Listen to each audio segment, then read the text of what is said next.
नमस्कार, capital TV के show Rahul का अग्निपथ में आपका स्वागत है। मैं हूं आपके साथ अंशिका। मोदी सर ने मानहानि मामले में राहुल गांधी लगातार अपनी सजा माफी के लिए हाथ पैर मार रहे हैं ताकि मामले में उन्हें मिली 2 साल की सजा को माफ किया जाए और मॉनसून सत्र के दौरान चल रही संसद की कार्रवाई में वो शामिल हो सके। लेकिन राहुल की राह इतनी आसान नहीं है, क्योंकि सुप्रीम कोर्ट में पूर्णेश मोदी ने इस मामले में हलफनामा दायर करते हुए इस बात का जवाब दिया है कि क्यों राहुल की सजा माफ नहीं होनी चाहिए।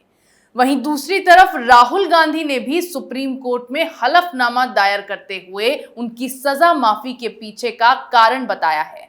साथ ही साफ कर दिया है कि इस मामले में वो माफी नहीं मांगेंगे। अब कल इस मामले में फिर से सुनवाई होनी है। इसी को लेकर चर्चा के लिए मेरे साथ स्टूडियो में मौजूद हैं कैपिटल टीवी के एग्जीक्यूटिव एडिटर राजीव जी। राजीव जी, बहुत बहुत स्वागत है। धन्यवाद। राजीव जी, कल सुप्रीम कोर्ट में सुनवाई होनी है। मोदी सर ने मामले में राहुल गांधी ने साफ इनकार कर दिया माफी मांगने से, क्या होगा? देखिए, सुप्रीम कोर्ट में इन लोगों ने पूरा प्रयास किया है और सुप्रीम कोर्ट में जिस तरीके के फैसले अभी आ रहे हैं उसमें विश्वास के साथ तो ये नहीं कहा जा सकता कि राहुल गांधी को इसमें सजा बरकरार रहेगी, लेकिन सेटिंग तो चल रहा है और उस सेटिंग में राहुल गांधी को थोड़ा ज्यादा कॉन्फिडेंस है कि अगर माफी नहीं भी मांगे तो सुप्रीम कोर्ट से राहत मिल जाएगी। कोई इतना निश्चिंत कैसे हो सकता है कि कल सुप्रीम कोर्ट में सुनवाई होने वाली है और आज सुबह सुबह राहुल गांधी दिल्ली से उड़कर गोवा चले जाते हैं। गोवा में जाने के लिए पर्सनल कारण बताया जाता है कि राहुल गांधी वहां पर निजी यात्रा पर गए हैं, क्योंकि विदेश अभी नहीं जा सकते। ऐसे भी कुछ समय के बाद राहुल गांधी को कुछ दिनों की छुट्टी चाहिए होती है विदेश में घूमने के लिए, जहां कोई उन्हें डिस्टर्ब न करे, वो अपने निजी सुख सुविधाओं का ख्याल रखें। और इसलिए अचानक से कल रात में बैठक हुई कर्नाटक को लेकर। कर्नाटक में विवाद चल रहा है और अभी कर्नाटक के नेता दिल्ली ही हैं। 11-12 बजे के करीब सिद्धारमैया और प्रधानमंत्री नरेंद्र मोदी की मुलाकात होनी है और उसके बीच ही 6-7 बजे ही सुबह सुबह राहुल गांधी गोवा की यात्रा पर निकल जाते हैं। छुट्टी मनाने गोवा चले गए राहुल। छुट्टी मनाने गोवा चले जाते हैं और फिर से जब कुछ बदनामी होती है कि ऐसे समय में राहुल गांधी गोवा कैसे जा सकते हैं, तो पीछे से जो बैकिंग टीम है राहुल गांधी की, कांग्रेस में कुछ सलाहकार हैं, उन्होंने कह दिया अब राहुल गांधी गोवा में कांग्रेस के विधायकों से मुलाकात करेंगे, वहां भी पार्टी एक्टिविटी के लिए जा रहे हैं, तो पहले आपने क्यों कहा कि निजी यात्रा पे जा रहे हैं? ये राहुल गांधी की फितरत है। और इसी में अभी जो कल सुनवाई होनी है, सुनवाई होने से पहले दोनों को नोटिस भेजा गया था। 3 नोटिस भेजे गए थे सुप्रीम कोर्ट की तरफ से, एक पूर्णेश मोदी को, एक गुजरात सरकार को और तीसरा नोटिस राहुल गांधी को भेजा गया था कि तीनों अपनी अपनी बात रखें।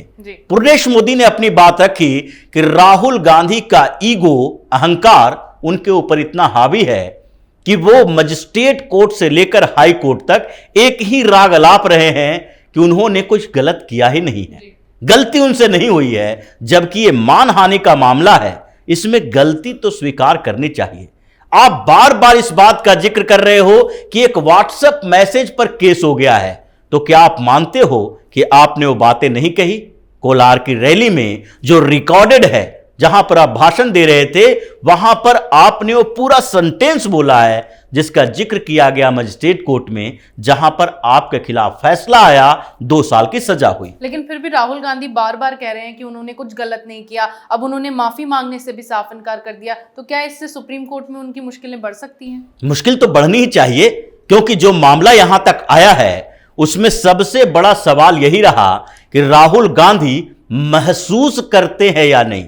अगर वो महसूस करते हैं कि उन्होंने एक ऐसे कम्युनिटी के साथ नाइंसाफी की है जो मोदी सरनेम लगाता है, उसकी कोई गलती नहीं है। जैसा पूर्णेश मोदी ने अपने हलफनामे में कहा है कि पूरे मोदी समुदाय लगभग 13 करोड़ की जनसंख्या है, इन लोगों की क्या गलती है कि इस सरनेम वाला एक व्यक्ति प्रधानमंत्री बन गया।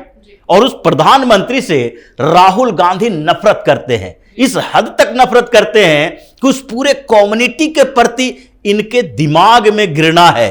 अब कांग्रेस का एक बड़ा नेता जो उस समय कांग्रेस का अध्यक्ष था और जिसको प्रधानमंत्री का उम्मीदवार बनाया जाना है, अगर वो व्यक्ति प्रधानमंत्री बनता है, बाय द वे जो संभावनाएं कांग्रेस में देखी जा रही है, और वो व्यक्ति, उस व्यक्ति के दिमाग में, मन में एक पूरे कम्युनिटी के लिए नफरत भरा हुआ है, और कांग्रेस पार्टी कहती है कि प्रधानमंत्री नरेंद्र मोदी हिटलर है जी। ये हिटलर वाले विचारधारा, ये हिटलर वाले जो हिटलर का जिन है, ये तो राहुल गांधी के अंदर है कि प्रधानमंत्री नरेंद्र मोदी के कारण, जिन्होंने आपकी सत्ता को खत्म किया, जो गांधी नेहरू परिवार के पूरी संभावना को खत्म कर रहे हैं कि अब इस परिवार से कोई पीएम बनेगा, उस व्यक्ति के प्रति आपकी नफरत इस हद तक बढ़ गई है कि आप पूरे कम्युनिटी से घृणा करने लगे, और जब प्रधानमंत्री बन जाते हैं तो क्या इस कम्युनिटी के खिलाफ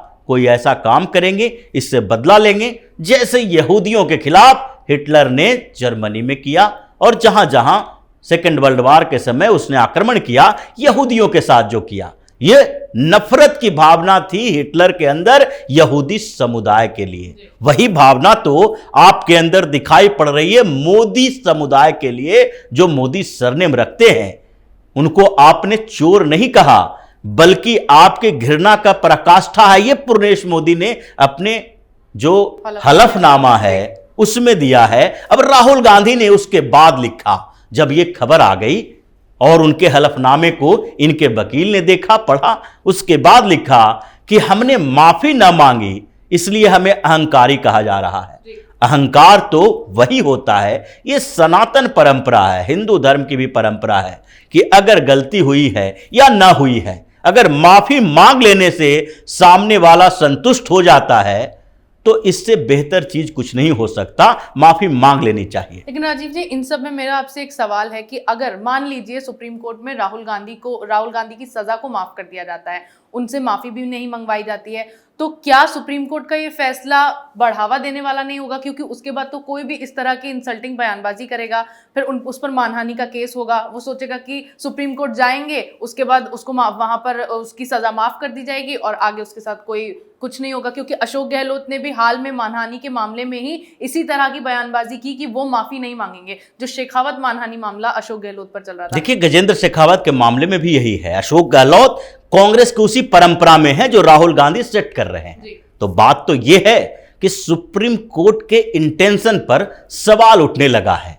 अगर सुप्रीम कोर्ट इसके में फैसला एक तरफा सुनाता है, अगर सुप्रीम कोर्ट के जज कन्विंस हो जाते हैं इस मामले में कि राहुल गांधी बिना गलती स्वीकार करे, मोदी कम्युनिटी से बिना माफी मांगे ही ये मान लें सुप्रीम कोर्ट कि राहुल गांधी के कन्विक्शन पर स्टे लगना चाहिए, यानी कि रोक लग जाए, अब फिर से सुनवाई होगी, तो इसका मतलब है कि सुप्रीम कोर्ट मजिस्ट्रेट कोर्ट से लेकर हाई कोर्ट तक के जजों को एक तरह से अपमानित कर रहा है। कम से कम यह तो दिखना चाहिए कि सुप्रीम कोर्ट में भी ये जाने से पहले अपने उस अहंकार का प्रदर्शन कर रहे हैं कि माफी तो हम नहीं मांगेंगे, क्योंकि हमारे सामने एक नहीं कई उदाहरण हैं जिसमें सुप्रीम कोर्ट से हमें राहत मिली है।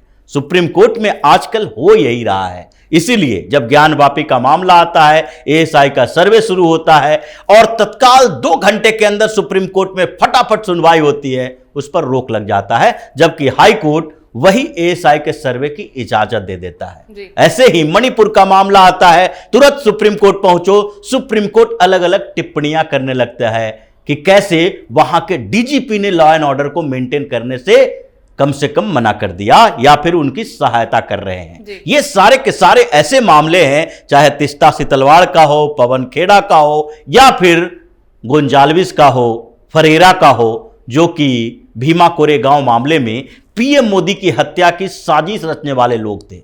ये सारे के सारे लोगों पर जो फैसले सुप्रीम कोर्ट के आए हैं, ये सुप्रीम कोर्ट के जजों के इंटेंशन पर सवाल खड़ा करता है। और इसलिए अभी जो राहुल गांधी इतने निश्चिंत नजर आ रहे हैं कि जब सुनवाई होनी है तो किसी को यह लगता है कि अगर 2 साल की सजा मेरी रह गई, जैसा कि इन लोगों ने हर जगह, हाई कोर्ट में राहुल गांधी ने क्या कहा, वहां पर भी इनके वकील ने कहा कि मिलॉर्ड अगर 2 साल की सजा पर स्टे नहीं लगा तो राहुल गांधी का तो कैरियर चौपट हो जाएगा।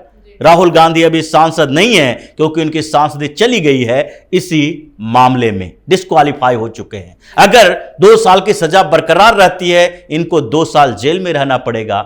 2 साल के बाद 6 साल तक वो चुनाव नहीं लड़ सकते, यानी कि 2030-31 तक वो चुनाव ही नहीं लड़ पाएंगे। और 8 साल का समय इतना बड़ा होता है कि लोगों के जेहन से राहुल गांधी मिट जाएंगे, इनका पूरा का पूरा राजनीतिक करियर बर्बाद हो जाएगा। तो अब राहुल गांधी के पुराने रिकॉर्ड को देखकर क्या कहा जा सकता है कि सुप्रीम कोर्ट में क्या होगा? क्योंकि हाई कोर्ट में भी जब राहुल गांधी की सुनवाई हुई थी इस मामले में, हाई कोर्ट ने साफ कहा था कि इस मामले के अलावा भी राहुल गांधी पर 10 मानहानि के केसेस बने हुए हैं और राहुल गांधी को जो सजा मिली है उसमें किसी के साथ कोई अन्याय नहीं हुआ है। देखिए, सुप्रीम कोर्ट में जो अभी सुनवाई होनी है, ये दोनों पक्ष के वकील अपनी अपनी दलील रखेंगे, जिसमें हलफनामा में जो राहुल गांधी के वकील ने कहा है और राहुल गांधी की तरफ से जो कहा गया है, उसमें सवाल उठाए गए हैं कि आखिरकार राहुल गांधी को सजा कैसे दी जा सकती है, जबकि पूर्णेश मोदी को अधिकार ही नहीं है राहुल गांधी के खिलाफ मानहानि का केस करने का।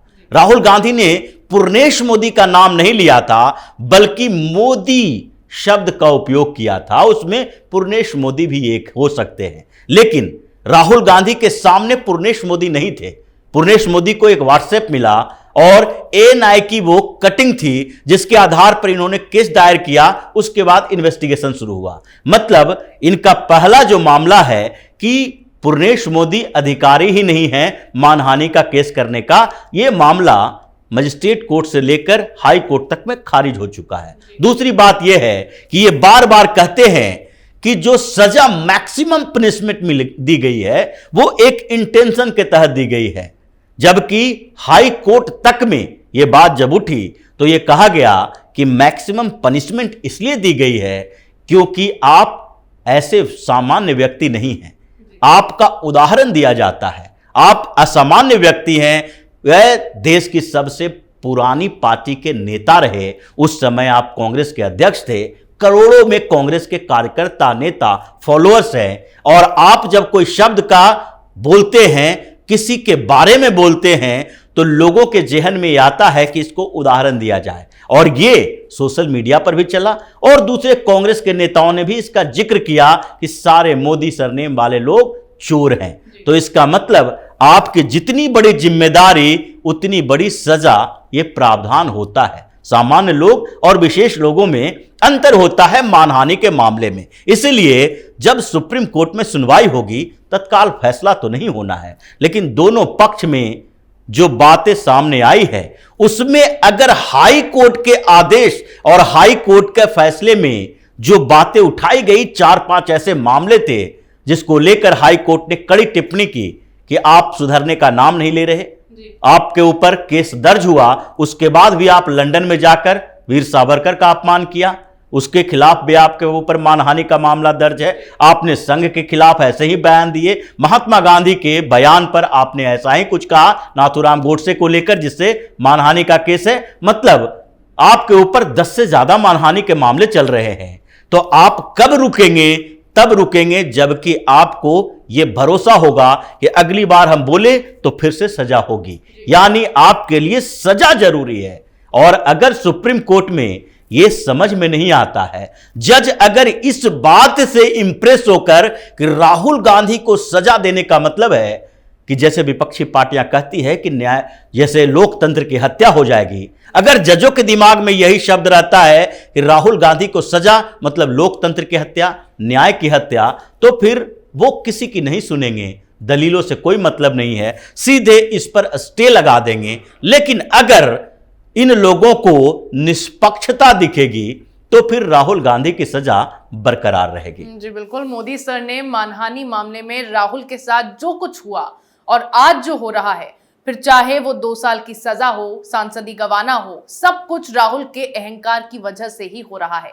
अगर इस मामले में राहुल सूरत कोर्ट में ही माफी मांग लेते तो आज ये सब कुछ नहीं होता। लेकिन राहुल गांधी गांधी हैं और उनके मुताबिक गांधी माफी नहीं मांगते हैं। ऐसे में अब उन्होंने जो बयान दिया है वो जाहिर तौर पर उन पर भारी पड़ने वाला है, क्योंकि राहुल के इसी अहंकार के चलते अब तक इतनी मुश्किलें आई हैं और अब कल सुप्रीम कोर्ट में सुनवाई है।